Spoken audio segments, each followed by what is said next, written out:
Welcome to true 9 news.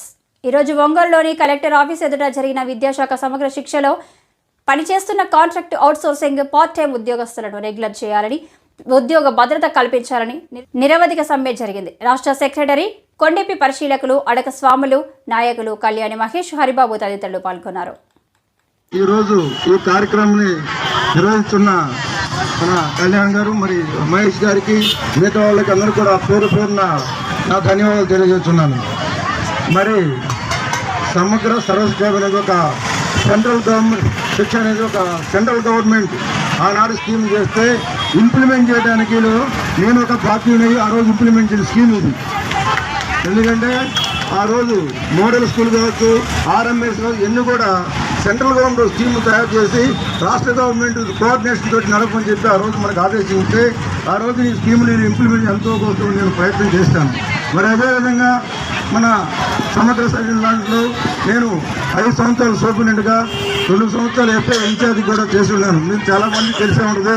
నేను ఆ రోజున మీకు జీతాలు కావాలంటే నేను రాకముందు 2-3 తారీఖుల్లో మీ జీతాలు వచ్చాయి.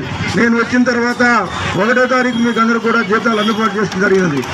మరి ఈనాడు ప్రభుత్వాలు మారుతుంటాయి, వస్తుంటాయి, పోతుంటారు. మరి అనేక మంది ముఖ్యమంత్రులు చూసాం. నేను సుమారు అయితే 10 మంది చూసాను నా ఉద్యమంలో. మరి పట్టు విడుపు అనేది ఎవరికైనా, ఏ ప్రభుత్వానికైనా, సీఎం గారికైనా ఉండాలి. అలాంటి పట్టు విడుపు లేదు. ఇవాళ 4 సంవత్సరాల 9 నెలలు కనీసం ఈ ప్రభుత్వం వచ్చి ఆనాడు పాదయాత్రలో నేను ఉన్నానని చెప్పిన ఈ సీఎం గారు మరి మీ జీతాలు పెంపుదల కావచ్చు, మీ రెగ్యులేషన్ కావచ్చు, మీకు రావాల్సిన సౌకర్యాలు కావచ్చు, మరి ఇన్ని రోజులు కూడా మీరు 7వ రోజు స్ట్రైక్ చేస్తున్నారు. మరి ఇంతకుముందు కూడా 2 నెలలు కూడా ఇప్పుడు మీ జీతాలు రాలేదని మీరు ఇదే విధంగా ధర్నాలు చేసి ఉన్నారు. మరి ఆ రోజు అనుకోకుండా మీరు చేసే ముందు చేసినాక నేను వెళ్తే ఆ రోజు మీ ఎస్పీ గారితో వేరే 12 కలిసిన రోజు ఏంటండి, సెంట్రల్ గవర్నమెంట్ ఇచ్చిన బడ్జెట్ని డైవర్ట్ చేయడం ఏంటండి, జీతాలు ఇవ్వాలి కదా అని చెప్పని ఆ రోజు నేను కూడా అడిగి రావడం జరిగింది. మరి ఈ రోజున మీరు ఈ విధంగా రాష్ట్ర వ్యాప్తంగా మరి మీరు చేస్తున్న విధానాలకు చాలా ఇబ్బందికరంగా ఉంది ఈ ప్రభుత్వాలు చేయటం.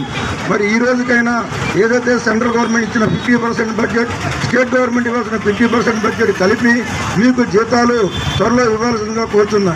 ఎందుకంటే ఈ రోజు జీతాలు ఇచ్చే పరిస్థితి లేదు.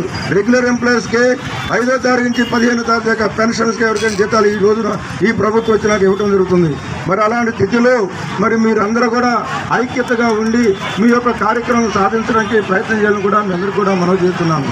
మరి ఏదైతే 2017లో